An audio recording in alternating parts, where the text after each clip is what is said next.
This question it is given that a force of 10 Newton acts on a body of mass 2 kilogram for 3 seconds initially at rest.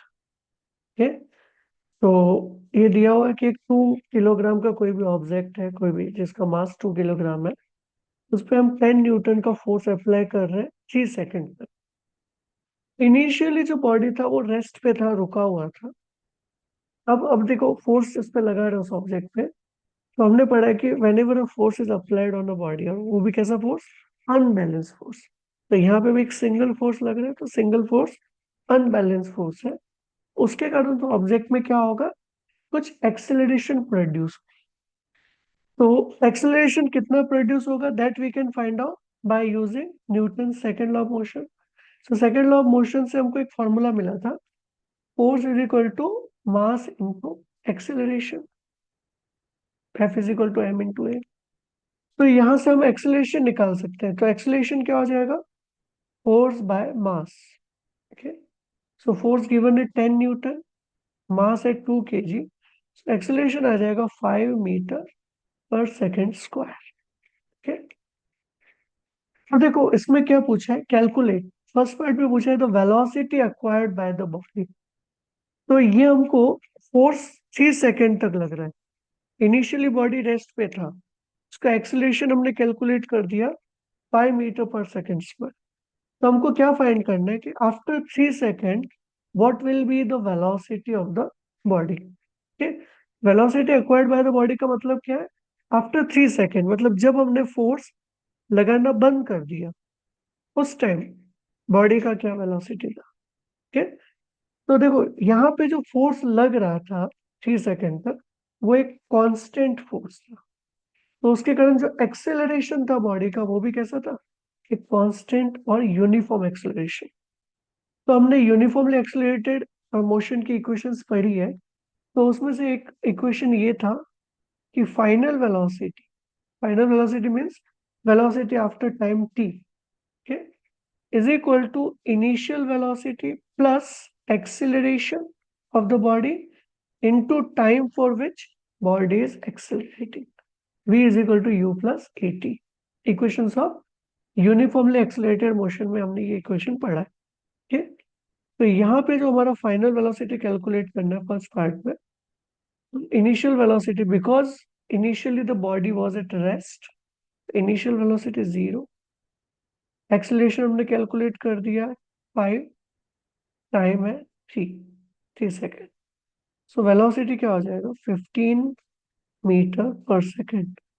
This will be the velocity acquired by the body after 3 second. Okay, अब ये पूछा है second part, change in momentum of the body. तो देखो change in momentum of the body को हम Newton second law of motion से directly find out कर सकते हैं। So Newton second law of motion का स्टेटमेंट था, the rate of change of momentum of a body is directly proportional to the force applied on the body. So, rate of change of momentum is proportional to force applied. और other word में हम बोल सकते हैं second part में, that force is equal to change in momentum upon time taken. Okay? So ये delta represent करता है चेंज को, P is for momentum.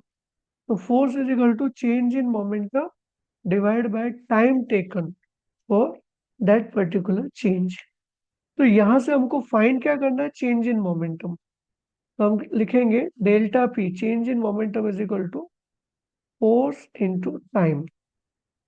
So force है हमारा 10 Newton,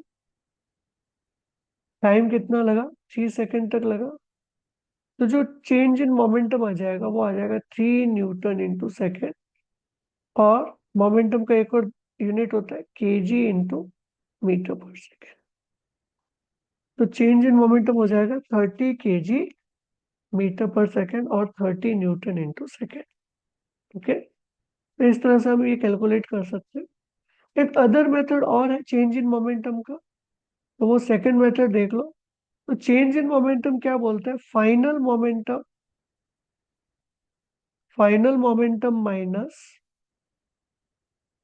initial momentum, initial momentum. अब देखो ये जो मोमेंटम होता है, मोमेंटम क्या होता है? तो मोमेंटम को हम लिखते हैं P is equal to M into V से। ये मोमेंटम का फॉर्मूला होता है। तो अभी हम चेंज इन मोमेंटम लिखेंगे, final momentum. So mass is 2 kg into final velocity that is 15 minus initial momentum. So initial velocity is 0, तो ये जो इनिशियल मोमेंटम है ये क्या हो जाएगा? 0 हो जाएगा।